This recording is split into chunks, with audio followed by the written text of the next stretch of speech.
فأنا ناصح لإخواني بالصدع بالحق تبيض وجوههم. السكوت في مسألة الحزبية يضرها، فاصدع بما تؤمر وأعرض عن المشركين. سلامي على دماج ورجالها والشيخ يحيى ودار العلم يا سعد بانيها. وأشهد أن محمدا عبده ورسوله. Allahumma sholli ala Muhammadin abdika wa rasulik wa ala alihi wa ashabihi ajma'in, amma ba'd. Kita masih di pertengahan muka surat 90 dari pembahasan fikih, masih membahas murajaah. Qala hafizahullahu ta'ala hukmu sholatil jamaah. Hukum sholat berjamaah. Sholatul jamaah wajibatun ala rijal al-qadirina fil masjid.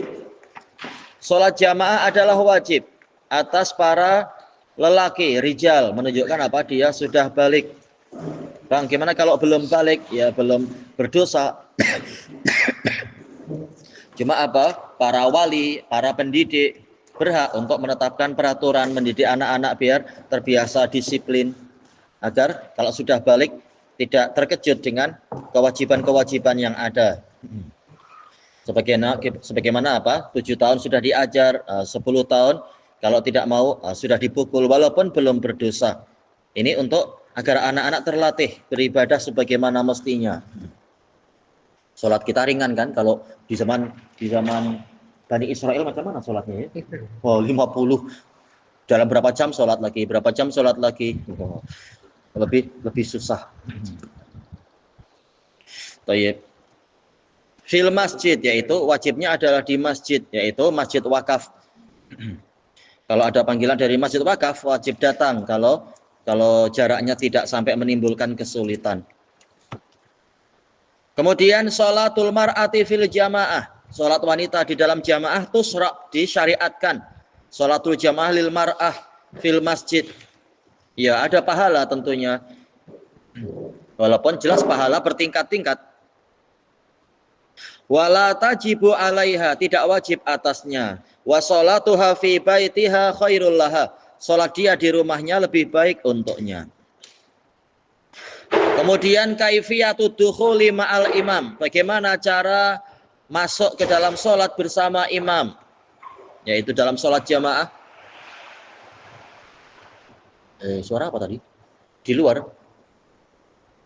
Thayyib. Yusra'u liman dakhala al-masjid, disyariatkan untuk yang masuk ke dalam masjid ayyam syia bisakinah, yaitu berjalan dengan tenang, wa waqar, dengan hampir sama ya, tenang, cuma waqar biasanya kewibawaan, wa yadkhulu ma'al imam mubasyarah, masuk bersama imam secara langsung.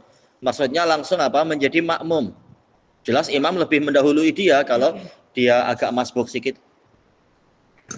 Filhal, yaitu seketika. Filhal, yaitu seketika itu juga, tidak perlu menunda-nunda, buat kopi dulu, buat teh dulu, beli gula dulu, tak perlu, langsung sholat bersama imam.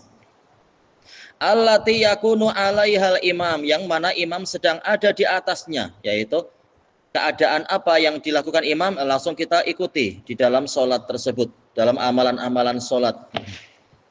Kemudian bimadza tudraku rakaah, dengan apa rakaat itu didapatkan?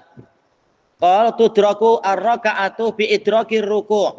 Ya. Itu kalau yang tangan yang diseng-seng itu apa dulu kan baru salat. Iya. Segera diusahakan kalau tidak lupa segera di lengan bajunya yang digulung diluruskan lagi. Diluruskan kan di apa ya? Al-muhim dihuraikan kan diluruskan.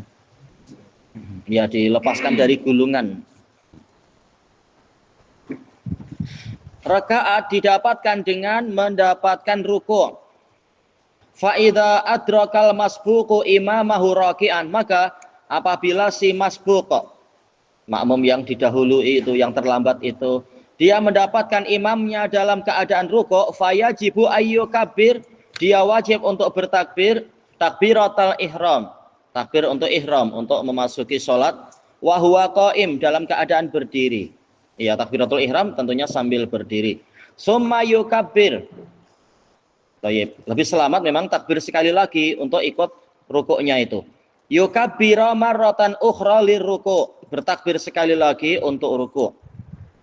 Wa ini qatasara ala takbiratil ihram, apabila dia membatasi diri atau mencukupkan diri dengan takbiratul ihram hala qiyamih, tatkala dia berdiri, ajza'athu, maka ini sudah sah.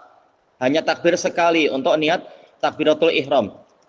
An takbiratir ruku', mencukupi dia dari takbir ruku'. Dan semua sepakat kalau dia tidak takbiratul ihram namun niatnya takbir ruku' malah tidak sah, karena harus takbiratul ihram yang diutamakan. Kembali kepada niat. Kemudian hukmun nafilati idza uqimatis shalah. Hukum salat sunnah apabila salat telah diiqamatkan. Idza uqimatis shalah, jika salat telah diiqamatkan, fala yajuzu libtida'u bin nafilah. Tidak boleh memulai salat nafilah. Hatta walau kana tahiyatul masjid. Sampai bahkan walaupun sekedar untuk tahiyatul masjid, ya tak boleh. Untuk memulai ini sudah iqamat. Tapi ya Pak, cukup dengan sholat wajibnya nanti. Wa man kana bada'a bin nafilah, barang siapa telah memulai sholat sunnah qablal iqamah, sebelum iqamat, fa innahu yutimmuha, maka dia boleh untuk menyempurnakannya, menyelesaikannya khafifah, secara ringkas. Iya, jangan malah membaca surat yang panjang-panjang. Malam yakhaf, selama dia tidak takut, tidak khawatir fawatal jamaah, luputnya sholat jamaah. Tulis apa yang perlu ditulis tuh. Apa arti fawat? Apa arti fawat? Kan sibuk bicara sendiri-sendiri. Naufal? Iya, luput. Luputnya al jamaah. Au fawatar rakaatil ula, atau luputnya rakaat pertama. Jadi boleh segera diselesaikan sholat sunnahnya itu. Yang penting boleh mengejar imam sebelum imam ruku'. Kemudian al-a'dzarul lati tubihu lil insani tarka sholatil jamaah. Uzur-uzur yang mana membolehkan seseorang untuk meninggalkan sholat jamaah. Ya, dia tidak sampai berdosa, namun yang namanya luput ya ada kerugian tentunya. Cuma tidak sampai berdosa. Yang pertama al-marad, sakit. Idza kana yasyuqu ma'ahul huduru ilal jamaah, apabila kehadiran ke jamaah akan, yaitu menghadiri sholat jamaah akan menyusahkan dia. Boleh dia di rumah, sholat di rumah. Insya Allah kalau udurnya sakit, maka pahalanya tetap sempurna, bagaikan dia ikut sholat jamaah kalau sudah biasa sholat jamaah. Hadisnya ma'ruf ya, hadis Abi Musa al-Ash'ari diriwayatkan oleh Imam al-Bukhari itu. Idza maridul abdu aw safar kutiba lahu makana ya'malu sahihan muqiman. Apabila seorang hamba itu sakit atau bersafar, maka akan dicatat untuknya amalan yang biasa dia kerjakan tatkala dia sehat atau safar. Hadis ini muntaqad, dikritik oleh Daruqutni dan Tammal Intiqad, kritikannya sempurna betul. Jadi hadisnya memang lemah, tetapi untuk lafadz maridho ini ada penguat banyak sekali. Dulu sudah pernah ana bahas sanad-sanadnya, sehingga kesimpulannya hadisnya boleh menjadi hujjah untuk lafadz maridho. Untuk safar lemah, tak ada penguat. Intinya kalau dia terhalang sholat atau terhalang amalan yang lain karena sakit, padahal biasa dia mengerjakan amalan tadi, maka tetap pahalanya sempurna. Adapun kalau safar tidak mendapatkan itu, tapi tak berdosa kalau tidak ikut jamaah. Kalau ikut jamaah malah mendapatkan pahala yang sempurna. Kalau tidak, ya tidak berdosa. Yang kedua yang membolehkan tidak ikut sholat jamaah, mudafa'atul bauli awil gha'it, yaitu dia ditekan-tekan, ditolak-tolak oleh kencing atau berak. Lima yatarattabu, karena akan mengakibatkan ala mudafa'atihima, kalau dia ditolak-tolak oleh najis tadi, ini akan mengakibatkan apa? Min zahabil khusyuk, hilangnya kekhusyuan. Fi shalah, di dalam sholat. Sementara kekhusyuan adalah ruhnya sholat dan dia wajib. Bukan rukun sholat ya, tapi wajib kekhusyuan itu. Alasan yang lain kenapa boleh untuk tidak sholat jamaah kalau macam ini apa? walima fihi minad doror, dan karena di dalam situasi tadi ada bahaya alal badan, ya membahayakan badan. Kalau sampai najis ditahan-tahan terus, lama-lama apa? Otot-otot perut mungkin atau otot buntut akan kesakitan, atau mungkin malah lama-lama kalau sering-sering mungkin ada dinding usus yang bocor, akhirnya najisnya malah menyebar ke badan. Naudzubillah. Sebagaimana yang terkadang dialami oleh orang-orang tua yang pundi-pundi kencingnya bocor, sudah tua kan, kadang alat-alat sudah tidak sesegar anak muda, sehingga terjadi kebocoran, akhirnya ya sakit. Seperti ada bapak-bapak dulu sudah tua di Damaj, ketika sedang dihisar lagi, dikepung husi tak mampu keluar, malah bapaknya sakit macam itu, akhirnya meninggal. Ya karena racunnya menyebar di badan, racun kencing. Sudah, kita berarti mumpung masih sehat, kalau ada rasa kencing segera pergi ke bilik air. Jangan sering menahan-nahan, nanti ada bahaya-bahaya, atau malah jadi batu, ya bahaya, jadi batu karang. Siapa yang pernah tengok batu karang di perut? Maksudnya setelah dikeluarkan tentunya ya. Sudah pernah? Pernah tengok? Oh, ada berapa mili kah, berapa senti? Kecil aja, kecil. 1 senti itu pun sakit ya. 1 senti. Dulu yang di Damat sampai 7 senti. 7 itu seberapa entah. Punya bapak-bapak itu di operation terus dibawa pulang ditunjukkan. Ngeri juga itu. Batu karang di perut. Nauzubillah. Berapa senti punya beliau tuh ya? Anak tak ingat juga ya. Dokter Zainuddin. Ayo. Tayyib. Intinya ini adalah rahmat dari Allah Ta'ala. Memang sholat jamaah wajib, tapi kalau dikhawatirkan badan terkena bahaya, segera selesaikan dulu apa yang diperlukan, segera ke bilik air dan seterusnya. Makanya kalau ada sedang jamaah, ada teman tahu-tahu lari ke hammam, tak payah ditertawakan, kasihan. Dia sedang menjaga kesehatan. Tahu-tahu kita juga perlu macam itu. Tunjuk jari tadi. Kemudian yang berikutnya, yang ketiga, hudurut ta'am, yaitu hadirnya makanan. Wal insanu ja'i, dalam keadaan seseorang sedang lapar. Ya, hadisnya sahih ya. Apa itu? Idza ja'al isya wa hadaral asya fabda'u bil asya. Hadisnya sahih. Tapi sudah lama anak-anak lupa riwayat siapa itu. Hadisnya sahih, hadis Abi Dawud. Apabila datang sholat isya namun makan malam sudah tiba, ya sudah dahulukan makan malamnya itu. Ini rahmat Allah untuk kaum muslimin. Kalau memang dia lapar, kalau tak lapar, segera ikuti sholat. Hanya saja Allah yutakhadha, boleh yattakhidha, tergantung niatnya. Adatan, tetapi di sini tetapi atau hanya saja, janganlah itu dijadikan sebagai tradisi. Setiap kali iqamat saja datang makan, setiap kali iqamat datang makanan. Kita bilang ke yang membawa makanan, tolong ditunda dulu atau dipercepat. Jangan waktu iqamat malah datang makanan. Kemudian auhilatan atau tipu daya. Sudah tahu ini sudah waktunya adzan, jangan malah telepon Grab. Biar datang dalam 5 menit atau 10 menit. Tunggu datang nanti dalam mungkin, tengoklah kira-kira habis sholat jam berapa baru datang Grab. Grab bakso kah, soto kah. Ada tak di sini? Ada mungkin ya di pasar malam ya. Tayyib. Litakhalluf, untuk tertinggal an sholatil jamaah, dari sholat berjamaah. Kemudian udzur yang lain, yang keempat, al khauful muhaqqaq, rasa takut yang dipastikan. Mungkin terutama masa-masa gempa atau masa-masa banjir, diizinkan untuk kita tidak mengerjakan tidak ikut sholat jamaah di masjid. Tengok mana yang selamat, di rumah atau di mana. Namanya masa-masa banjir. Terutama di sebagian tempat yang masjidnya itu jenis masjid terapung, masjid yang di atas lautan.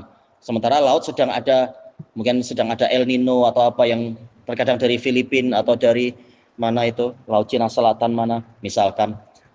Jangan sengaja ke masjid terapung, cari tempat yang lebih selamat.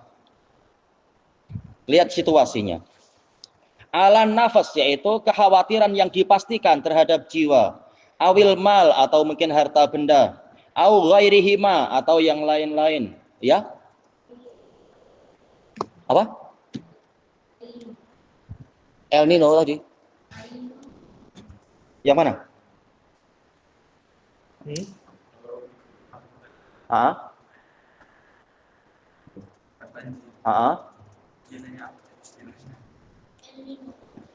Oh, yang tadi El Nino itu istilah di surat kabar ya, yang badai yang biasanya datang dari jalur Filipina itu ya, dipanggil El Nino, betul? Atau Jepun itu. Sering datang dari jalur sana. Iya. Istilahnya badai di lautan. Nah, terkadang kan boleh menyebabkan apa? Air jadi naik. Lihat bahaya-bahayanya, atau memang apa sudah ada amaran dari pihak apa, kalau di sini dipanggil BMKG, tahap apa itu? Pihak-pihak yang mengurusi masalah itu, ini curah hujannya terlalu lebat. Maka apa? Boleh untuk kita lebih baik sibuk di rumah, apa itu, mengangkut barang-barang naik. Mungkin yang di daerah Kelantan atau mungkin di mana yang kadang sering banjir-banjir itu. Sehingga apa? Barang-barang dinaikkan di atas almari kah, di atas mana yang lebih selamat.